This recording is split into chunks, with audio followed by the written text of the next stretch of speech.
alhamdulillah aku bersama Dompet Duafa kebetulan diundang untuk memberikan informasi seputar yang telah aku lakukan, dan kebetulan hari ini tuh kegiatannya adalah konferensi pers ya Pak ya, mengenai program Dompet Duafa yang mungkin Bapak boleh jelaskan.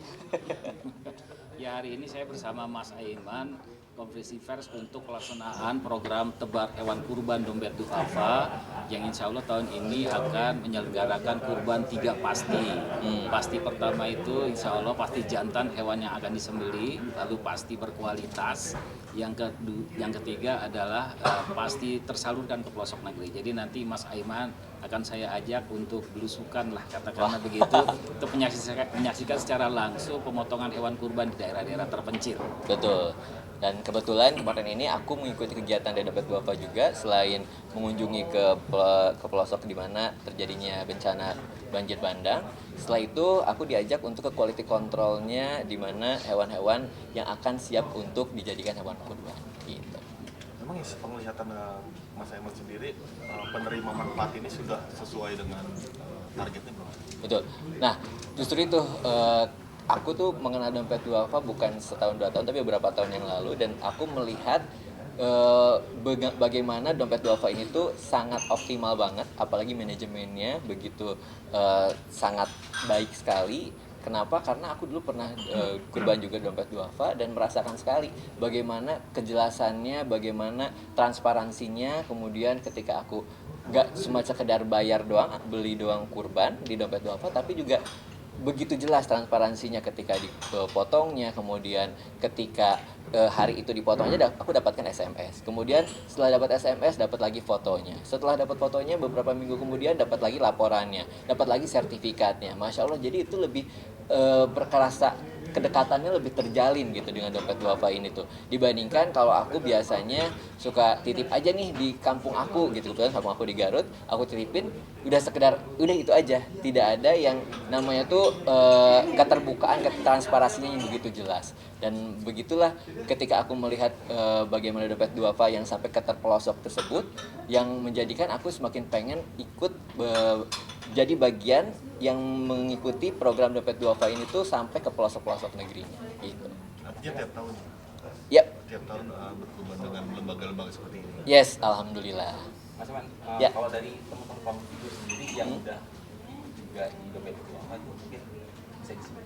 Oke, beberapa teman-teman yang mungkin ikut di Dompet Duafa juga, ada teman-teman aku dari Musyawarah juga ada, kemudian juga ada kemarin aku lihat dari Virus juga ada, kemudian ada beberapa influencer, dan itu ya sama halnya seperti yang aku lakukan juga, kegiatan positif kenapa nggak kita dukung sih gitu lah, apalagi menyebarkan kebaikan di media sosial kita. Insya Allah kita menebar kebaikan itu akan pahalanya akan jatuh hati kepada kita. Kita mengajak untuk berkurban, terus ketika warganet yang melihat terus memberikan berkurban, insya Allah kita juga bagian pahalanya, begitu ya Pak.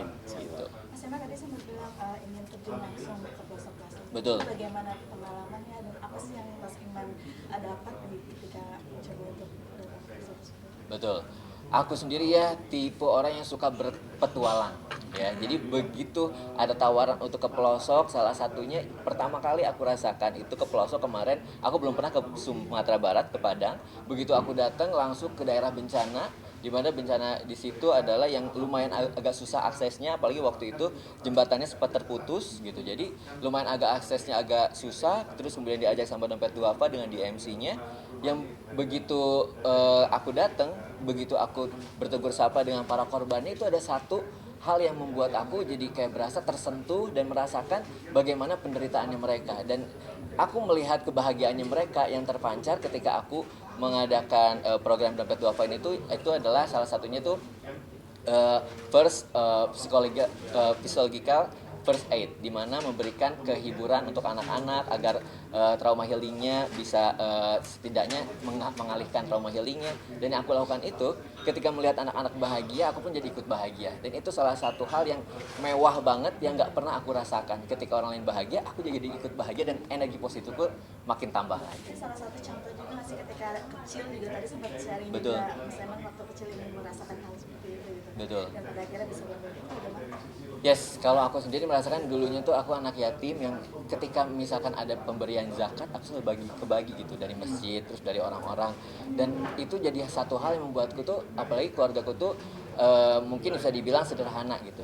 Jadi ketika dapat bantuan dari orang aku merasakan bahagia banget. Berarti aku ntar dapat uang ini buat beli tas, nanti buat beli buku, waktu kecil aku dulu seperti itu.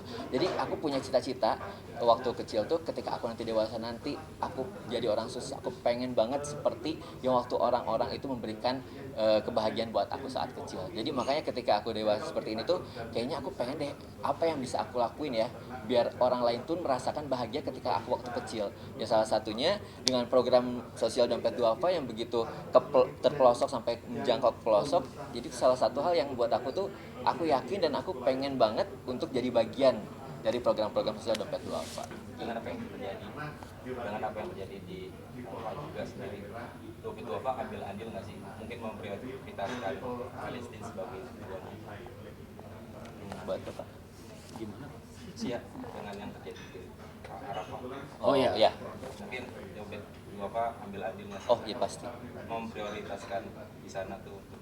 Ya, pastinya di luar konteks kurban kami pun juga ada aksi-aksi kemanusiaan yang memang bertujuan untuk bisa meringankan beban saudara-saudara kita di jalur Gaza yang sekarang sudah merembet ke arah Rafah gitu ya. Nah, sebetulnya terlepas dari ada ganjalan diplomatik di mana kita tidak bisa atau belum bisa masuk secara penuh, tetapi kita tetap mengikhtiarkan, kita tetap membangun kepedulian bahwa hari ini kita jangan sampai tutup mata, kita jangan sampai putus pikiran untuk tidak memikirkan saudara-saudara kita di Gaza, karena mereka itu sangat menanti bantuan kita sebetulnya, dan kita juga sudah menunjukkan solidaritas itu, kepedulian itu, cuma memang secara teknis masih terkendala. Tapi pun demikian jangan putus asa, artinya kita tetap berikhtiar untuk memanfaatkan momentum kurban ini. Salah satu manfaatnya akan ada penyaluran dalam bentuk daging kalengan kepada saudara-saudara kita di jalur Gaza. Kenapa dipilih kalengan? Karena relatif lebih tahan lama ketika kita menghadapi ketidakpastian di dalam jalur distribusinya nanti, sehingga kita mengantisipasi akan ada penambatan 1 bulan 2 bulan dengan kemasan kalengan ini relatif bisa lebih tahan.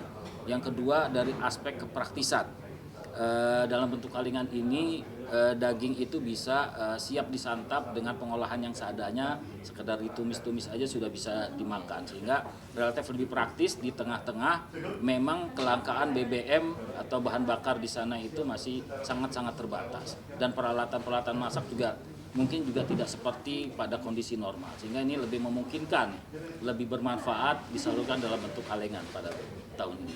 Betul. Terakhir mungkin harapan dari dompet duafa sendiri apa sih tahun ini? Harapan kami tentunya dengan key opinion leader seperti Mas Aiman, kita berharap semakin masyarakat yang peduli gitu ya. Aksi kami ini adalah aksi yang tidak mungkin bisa dikerjakan sendiri-sendiri. Dan untuk mencapai amplifikasi kepedulian yang masif, tentunya kami harus menggunakan sosok seperti Mas Aiman ini. Beliau adalah public figure, sehingga dengan harapan apa yang beliau sampaikan itu ditiru oleh banyak orang. Semangat kami adalah semangat kolaborasi, semangat untuk mengajak masyarakat lebih banyak untuk menunjukkan kepedulian kita kepada mereka yang membutuhkan. Baik mereka yang masih kekurangan gitu ya, dari aspek pangan protein hewani di dalam negeri ya, untuk masyarakat yang masih jarang mengkonsumsi daging, kita akan coba penuhi, kita akan sapa mereka dengan datang langsung. Ya mungkin nggak bisa semua, tapi mungkin nanti beberapa mewakili kita datangi secara langsung, kita serahkan amanat masyarakat dalam kurban tebar hewan kurban dompet duafa 2024 ini, Mbak. Terima kasih Pak Bobi. Terima kasih ya, Mas. Ya, Mas Eman mau update sedikit, baru pulang dari Oh, iya. Kamboja. Yang Mas Eman kemarin baru pulang dari Kamboja. yes. Ini gimana tuh sampai bisa rotan? Itu gimana Mas? Ya, kebetulan aku tuh anaknya berpetualang ya, seperti yang aku tadi bilang, dan kemarin ini salah satu negara yang belum aku kunjungi itulah Kamboja, dan ternyata di Kamboja banyak hal yang aku baru lihat. Ternyata dengan anginnya yang begitu kenceng ya, jadi bikin aku agak masuk angin. Kerokan di mana-mana nih boleh dilihat. Itu satu oleh-oleh buat aku ya, karena sangat excitednya di sana. Kemudian juga ternyata aku happy-nya itu di sana, banyak hal yang aku lihat dari mulai transportasinya, kemudian aku amazed juga dengan transportasinya yang dimana sama seperti Indonesia, ada yang namanya tuk-tuk dan bentuknya itu sama seperti Indonesia, bajai. Bedanya kalau di sini bajai itu ketutup, kalau di sana tuh lebih terbuka dan di sana tuh lebih gampang untuk apply tuk-tuknya itu. Nah kalau di sini mungkin lebih gampang bajai di-apply akan lebih enak lagi ya. Dan aku amazed juga ternyata di Kamboja ini tuh punya yang namanya masjid terbesar. Dan ini tuh masjid namanya Masjid Al Serkal. Aku eksplor di sana. Masjid ini adalah salah satu pemberian dari Uni Emirat Arab, keluarga Al Serkal, yang dimana pas aku sholat pun di sana kebetulan lagi sholat zuhur, lumayan rame banget gitu. Jadi salah satu hal yang menarik buat aku kalau ketika aku keluar negeri itu aku melihat di mana ada banyak hal yang nggak pernah aku lihat, seperti masjidnya ternyata indah banget, besar banget, yang nggak aku pikir tuh kalau di negara lain yang beda keyakinan aku pikir tuh nggak ada gitu. Seperti ternyata Masya Allah ada masjid yang besar, ternyata jumlah masyarakat muslim juga lumayan banyak, katanya ada di daerah Batu 6, Batu 7, Batu 8 gitu. Dan itu salah satu yang aku temuin, kadang suka nggak sengaja. Kemarin aja ketika ke Masjid Al Serkal, kenapa aku bisa ke sana, gara-gara aku pas naik tuk-tuk kemudian aku ngeliat ada lambang Allah di situ. Kemudian aku tanya, tiba-tiba dia berbicara bahasa Melayu. Aku tanya, ajak ngobrol bahasa Melayu. Ternyata dia bisa bahasa Melayu. Terus aku tanya, ada apa lagi sih Pak di sini? Gini-gini. Udah pernah ke masjidnya belum? Oh di mana? Oh di sini. Akhirnya aku dianterin lah ke masjidnya. Jadi justru aku ketika berpetualang itu aku menemukan hal-hal yang nggak pernah aku temuin, dan itu membuka mata aku bahwa dunia ini begitu luas. Dan Masya Allah banget banyak hal-hal yang aku jadi begitu banyak informasi dan pengetahuan dari berpetualang itulah. Memilih Kamboja sendiri salah satu wishlist dari kamu sendiri atau bagaimana nih akhirnya milih Kamboja di tahun ini? Yes, itu salah satu wishlist juga. Terus kebetulan teman aku juga ada pekerjaan di sana. Jadi pas kalian ada pekerjaannya juga dia, terus aku bisa mengeksplor juga gitu. Baru sekali datang ke sana? Baru pertama kali. Yang paling menarik apa sih Kak?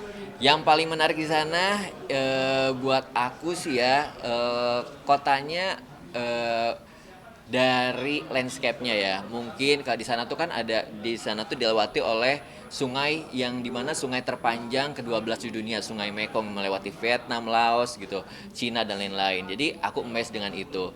Mungkin kalau sungai kita dibikin seperti itu lebih bagus lagi kali ya. Tapi di mana di sana pun ada beberapa kekurangan-kekurangan yang mungkin berbeda dibandingkan di sini. Cuman yang paling aku suka banget di sana salah satunya adalah welcome-nya orang-orang sana, yang bisa dibilang kalau ada rumor beredar banyak scam, aku nggak merasakan ada scam sama sekali gitu di sana. Jadi ya happy salah satunya tuh di sana bisa mengeksplor kotanya walaupun beberapa hari doang gitu.